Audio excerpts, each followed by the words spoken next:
Magandang araw sa lahat, welcome po ulit dito sa atin channel ang Biyahe y Komida. Maraming salamat sa lahat ng nag-subscribe, indeed. Punta tayo sa atin topic, September 16, 2025. Gerald in denial sa kanilang breakup. Julia Barreto, exclusively dating na sa super rich businessman. In denial pa ba si Gerald Anderson sa breakup nila ni Julia Barreto? "We're okay" lang kasi ang naging sagot ng aktor nang tanungin siya ni Tony Gonzaga sa Tony Talks nung napag-usapan ang tungkol sa real status nila ng ex-girlfriend niya 3 months ago.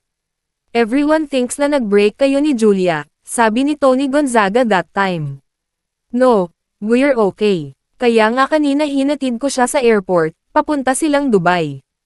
Kaya medyo napaaga ako," sagot naman ni Gerald.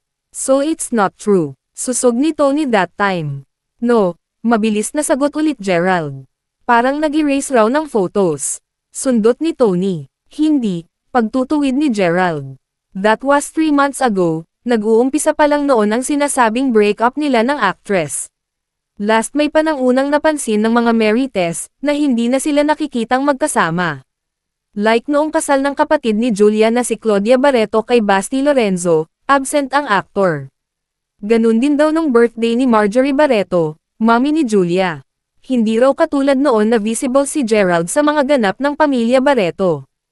Hanggang napansin na rin ng mga follower ni Julia na nagbiyahe siya sa Morocco na hindi na ang aktor ang kasama. Samantalang si Gerald ay nagni-nature trip na kasama ang mga kaibigan. Naging busy na rin si Gerald sa Sins of the Father. At higit sa lahat, hindi na rin daw nila pinupusuan ang mga post ng isa't isa. Dahil doon tumibe ang espekulasyon na hiwalay na sila hanggang napabalita na nalilink ang aktor sa volleyball player. Pero nang magkaroon ng set visit ang Sins of the Father, medyo nabawasan ulit ang duda ng ibang hiwalay na nga sila dahil sinabi ni Gerald na, happy, supportive, alam naman niya hindi ito biro. Syempre, as much as makuha mo lahat ng suporta ng mga tao sa paligid mo, napaka-importante, ang support niya, para sa mga ganitong responsibilities, sabi ng aktor sa mga kausap na writer nang tanungin siya kung anong sinabi ni girlfriend sa kanyang pagiging direktor na rin.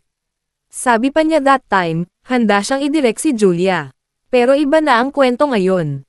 Ayon sa super reliable source, exclusively dating na di umano si Julia sa isang miyembro ng old rich family at naging ex ng isang local pretty politician at nilandi rin ng isang beauty queen, actress. Magkaiba sila ng social status ni Gerald, mixing sabi ng source tungkol sa bagong sinasabing kadate ni Julia. Pero medyo hawig daw sa aktor. Kaya ang sinang source, wala nang chance magkaayos sina Gerald and Julia kahit pa sinasabing tuloy ang panunuyo ni Gerald sa ex. Kung ganun, naiwan sa ere ang aktor. Dahil ang ex niyang si Bea Alonzo stable na rin ang relasyon sa bilyonaryong si Vincent Co habang si Julia nga raw ay miyembro ng alta sosyedad ang kasalukuyang dinidate. So pasok ba yun sa ghosting?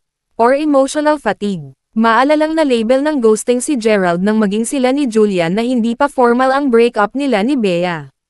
Patuloy na bisitahin ang website ng Philstar ngayon. E-click ang link sa description box.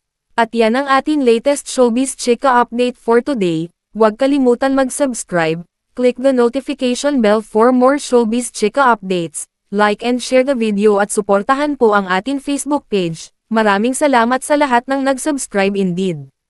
Magandang buhay sa lahat, adios!